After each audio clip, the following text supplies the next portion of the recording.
We're talking about the great bird of the galaxy himself, Gene Roddenberry. This is episode 2.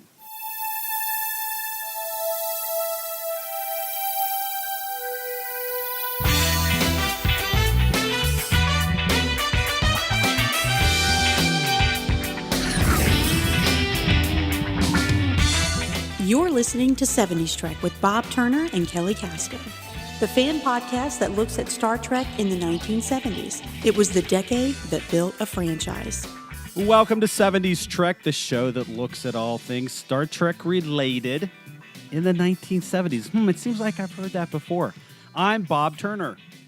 And I'm Kelly Casco. He really is the man, the myth, the legend, all rolled into one. I'm talking about the creator of Star Trek, of course, Gene Roddenberry. We'll tell his story this week. Absolutely. But first, let me tell everyone how they can reach out to us. We have a Facebook page. It's called 70s Trek. So that's facebook.com/70s and the word Trek. And the fun part is it's all mashed together.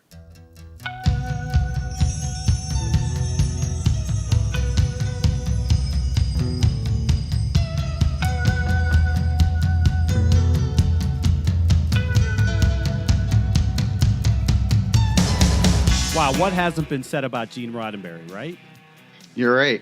He's the creator of Star Trek, Star Trek animated series, executive producer of Star Trek the Motion Picture, creator of Star Trek Next Gen, and the writer of numerous TV shows in the late 50s and 60s. He was also the creator of some failed TV projects as well. But one thing is for certain, his creation, Star Trek, was inspired. It has brought people almost to a religious-like experience at times. It has grown from a little failed TV show in the 60s into a multi-billion-dollar franchise. And through 1991, the one constant in it all was Gene Roddenberry. Well, Bob, let's tell his story. Yeah, and a lot of what we're going to talk about is all out there in the public domain for people to find. We're gonna pull some information from some books. Star Trek Creator by David Alexander, Gene Roddenberry, The Myth and the Man Behind Star Trek by Joel Engel. There have also been a lot of interviews that Roddenberry gave over the years. We're going to pull a little bit of info from some of those. And there's a book called Inside Star Trek, My Secret Life, with Star Trek creator Gene Roddenberry. Ooh, that was written by Susan Sackett. We'll get into more detail about that book down the road. Kelly, you looked a little bit at his early life before Star Trek. Why don't you tell us a little bit about that? Sure. Well, let's go way back to El Paso, Texas on August 19th, 1921. That's when Gene was born. When Gene was 19 months old, his father moved the family to Los Angeles. At the time, Los Angeles only had 600,000 people, but was growing fast. Gene's father got a job as a police officer. Can you imagine L.A. in 1923? Yeah, this is even before that image that a lot of people have of L.A. in the 30s and the film noir gangster movies or the Sam Spade or the those kinds of things. This was L.A. early. 600,000 people. I mean, that's amazing. You can comment here if you want. That's all. I can. Sure. Yeah, sure. It was amazing. It was amazing. So, I mean, the Roddenberrys were a typical American family. Dad worked as a cop. Mom stayed home. Gene grew up, went to high school. He went to college at Los Angeles City College in 1940. And think about that, too. At that time, that was a big deal for the son of a cop to be able to go to college. But I think the family recognized something in him. Gene was intelligent. He liked to write. He liked to read. And he impressed people. One of the things he really liked were science fiction novels of the time. So during his career, after Pearl Harbor in December 7th, 1941, of course, Gene joins the Army Air Force and becomes a B-17 pilot. There he was assigned to the Pacific and flew, upwards of 90 missions. Can you imagine that? That's a lot of missions. That's crazy. I think in the European theater, and please don't hold me to this, but I believe in the European theater, if you did 25 missions, I believe you were rotated out. So to fly upwards of 90 missions is pretty incredible. That is. It definitely is. And then on top of that, in 1943, he survived a crash of his B-17.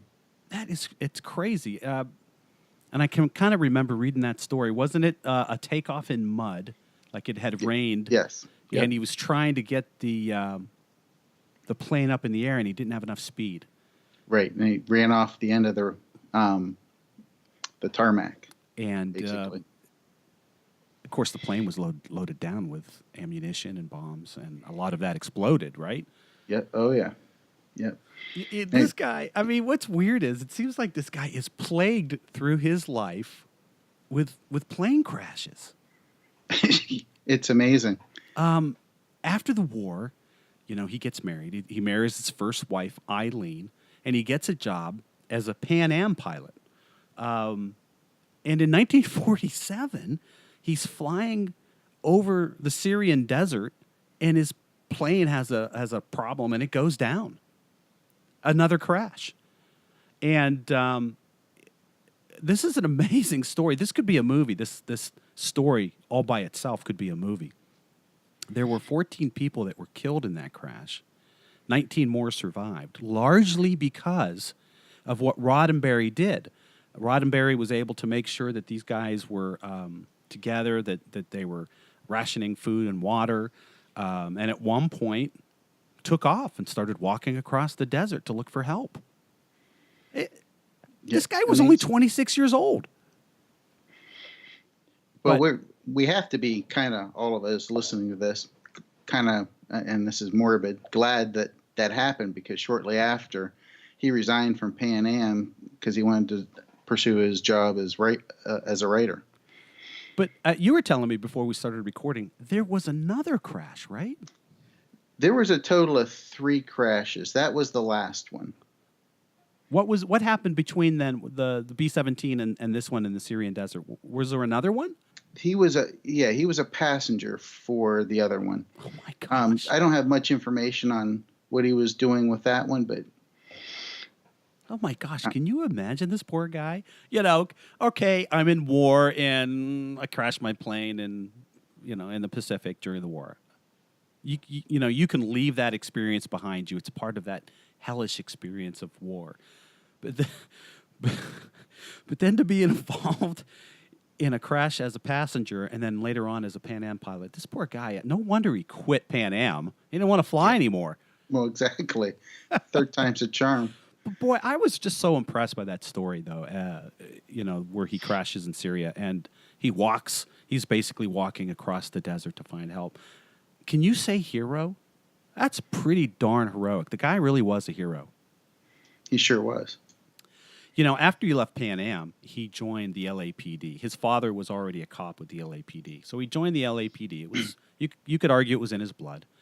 For a time, he worked traffic. For a time, he rode a motorcycle.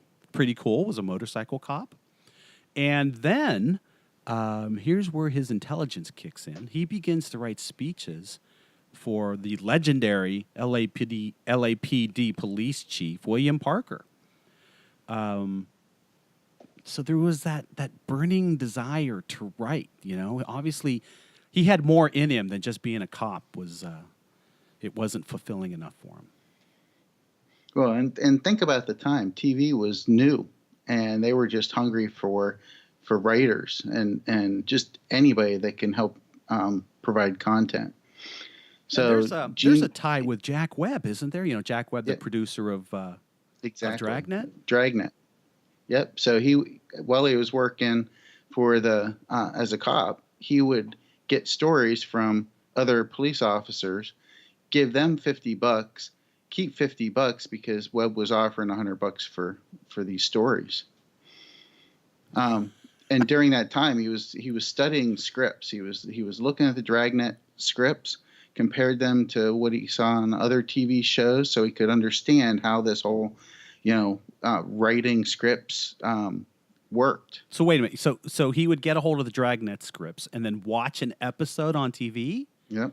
Yeah, exactly. Think about that too. I mean, that's before VCRs, that's before DVRs. So he looked at the script live while the show was happening. He can't go back and he can't if he missed something or pause it, right. And he's studying the construction of the show and comparing it to the script. Yeah, amazing. Wow, that really is. I mean, he was a smart guy. He sure was. He did a lot of scripts, worked on shows like Mr. District Attorney and I Had Three Lives. Finally, in 1956, he decided to resign from the LAPD to pursue his dream of writing full time. Wow, that was probably a pretty bold move too. I mean, basically, I think for writers like that, you were basically your own small business. So he was taking a big leap there to jump into the business full time like he did. I kind of picked up the story from there. I kind of went out to IMDb. I kind of went out. I actually did go out to imdb.com. And what's great is anybody can do that. And you can see his resume in the 50s and 60s. And it's actually pretty impressive. The guy wrote 75 episodes for 26 different shows between 56 when he left LAPD in 1963. That's a lot of work. That's a ton of work. Roddenberry had a reputation. I came across this too for being fast. He could sit down. He could look at a treatment if somebody gave him a treatment or come up with one. But he could write a script fast, and he could also put some emotion into that script. So it wasn't just a straight factual tale. It had a hook. It was interesting. He got a reputation pretty quick for being a fast, good writer. And, of course, most writers, once they do that for a while, they want to become producers. And he got his chance with a show called the Alcoa Theater. Some people may know this, some may not. Back in the 50s and early 60s, large companies would sponsor movies or plays. Alcoa Theater was an opportunity for Alcoa, the big company, to sponsor a show that would have different skits or different, basically they were on-stage plays that were taped live. He had the opportunity to produce some of those. He also produced 2 TV movies, The Long Hunt of April Savage and a show called Police Story, which was not the same police story that was on TV in the 70s that we probably remember. Now, what's really cool is he got his chance to create a TV show in the 60s, too, called The Lieutenant. And that's a very important show because that's where he met a lot of the cast and crew of Star Trek, which he used later, right, Bob? Yeah, I mean, I think, let's see, the actor that played Gary Mitchell was there. Nichelle Nichols was on that show. Yeah. Leonard Nimoy. I think Nimoy was on that show, right. Another important person. Was Kelly on that show, DeForest Kelly? Was he a guest actor on that show? I'd have to go back and look. For some reason, I think he was. Yeah, there was one other person now. Who am I missing? That's important to his life. Of course. Somebody with the last name of Barrett. Yeah, Majel Barrett was on The Lieutenant. Majel Barrett, yeah. That's right. That's where he first met Majel. It wasn't on very long, was it? No, just a season. But the important thing is it taught Gene how to be an executive producer and how to run a TV show. And, obviously that helped him a lot in, our main topic for this series, Star Trek. Star Trek, right. And that's kind of interesting, too. As he moved through his TV career in the late 50s and early 60s, he began to notice how some ideas that he wanted to write about would get censored by the networks. And over time, that became pretty frustrating.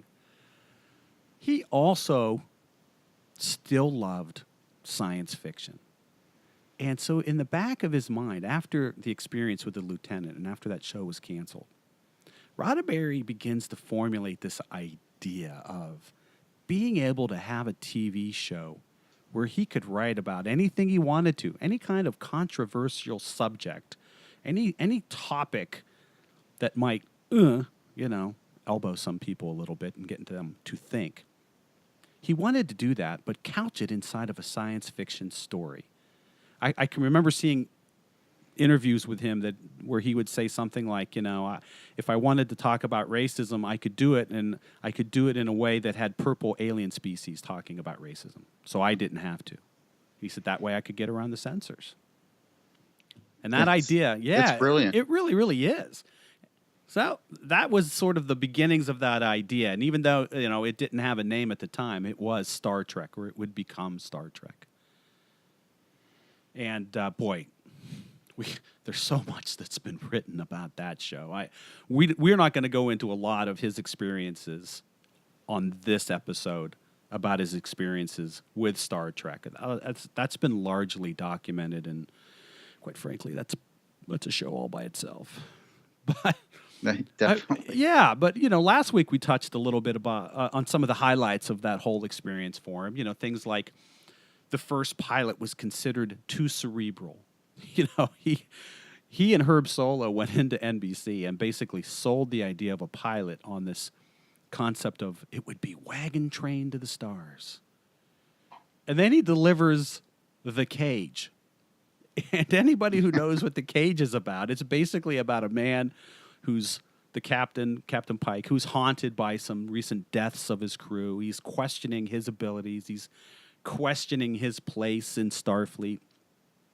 And he is taken captive and basically is put on display as a zoo specimen, and then later learns that he and this other human woman are supposed to repopulate the world that they're on. That's not exactly wagon train to the stars, is it? Not even close. It's more like Adam and Eve. Yeah, right, exactly. But what is really fascinating to me, we touched on it a little bit last week, is the fact that these NBC execs watched that pilot episode, The Cage, and were blown away. One of them, I think, said something to the effect that I felt like I was in space. I felt like I was on that ship. It felt so believable to be on board the Enterprise. And so they asked Roddenberry to go back to the drawing board and come up with another pilot, which I don't think that had ever happened, and I'm not sure it really happened after that. I have not heard any other show that's done that. Right. And so he came back with Where No Man Has Gone Before, with William Shatner in the lead, and some a lot of other crew changes. Really, the only character that was still there between The Cage and Where No Man Has Gone Before was Leonard Nimoy as Spock. And you mentioned Majel. Well, I was going to go there. Go ahead. So she would the part of number one was written for her by Gene. So she was also somebody that carried through to the second pilot and the whole series. Yeah, and think about how gutsy that was in 1965 to have a woman as the second in command of this vessel, this big giant starship. At a time when women were, stay-at-home moms, and that's it. Oh, honey, you're so silly. You just don't know how things work, do you? That was the attitude that men gave women. Has anybody watched Mad Men? There you go. It's all right there. So this was pretty groundbreaking stuff that Roddenberry was involved in. To put a female on the bridge of the Enterprise as the second in command, that's a big deal. It's a huge deal. And of course, we know the story. Where No Man Has Gone Before was sold. Star Trek was going to be put on the air, and in September of '66, the show debuts. What I thought was really interesting was that they had a per episode budget of $193,500. That's a lot of money at that time. But they had a lot of expenses too, and they just couldn't come in at that number week after week after week. They just had a hard time meeting that budget, and I think that's what eventually led to the show being canceled. Yeah, it's hard to create a universe with that much money. Yeah, right. We only have $193,000. You know, I was looking at David Alexander's book, and he wrote in there that this was Mark Cushman's book. These are the voyages. And Cushman writes that Star Trek and I Spy were pretty much tied for being the most expensive TV shows at that time. The biggest difference was that I Spy was on location around the world. They took the entire crew, and the cast, and they moved them all over the place. So you can imagine how much that would have cost. And then there's Star Trek, which was primarily a studio show, went on the location very, very seldom, and it rivaled the costs because of everything they had to create. Well, and they were probably forging ground for TV special effects. I think they did. You're exactly right. There's been a lot written about the opticals, about the challenges they had creating believable opticals, which is what they called the special effects at the time. Opticals being, printed to very real-time, very hands-on optical effects being printed to film. And it was a tedious process. It's, today we can dive into, a computer and anybody can pull up, Lightwave or some other program and create special effects. In those days, you had to figure out how to do it in a studio. And then you were working with a medium, film, that you weren't really sure if what you did worked. You were crossing your fingers that you had the right exposure, that the lighting was the way it should be, and you had to wait for it to come back from development before you knew for sure whether the 2 days that you spent prior paid off or not. You can see why it took so long and cost so much money. Well, it took you a long time in college when you created your own. And that was video. Can we say geek? Oh, my gosh. I'd forgotten about that. That's right. Yeah, in college, I had a senior project, and my instructor in college was very cool and let us do a little mini Star Trek movie. But at that time, of course, was nothing like the fan movies that you see today.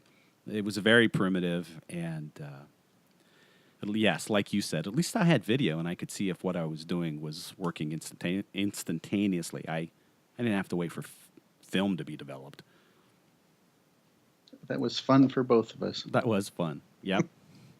So, hey, we fly through Star Trek. There is one story inside of Star Trek that I did want to tell inside of the years. The show got so busy, and it got so pulled down by all the work and all the cost that they got behind. And they got behind on a regular basis. And there was a cute story that Bob Justman tells of the cast being on the set. They had already started shooting with that particular episode, but they didn't have the rest of the script.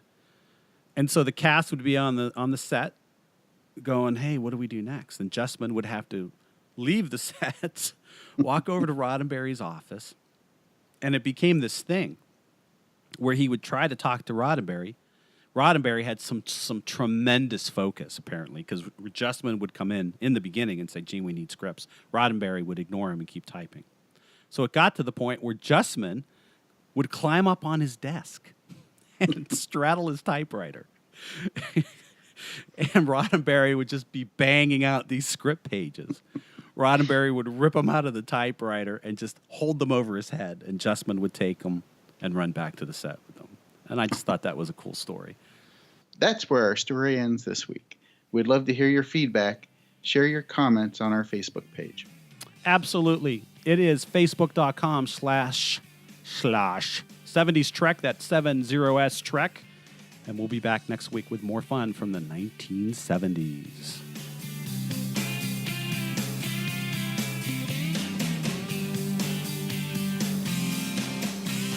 Thanks for listening to 70s Trek, an independent fan production.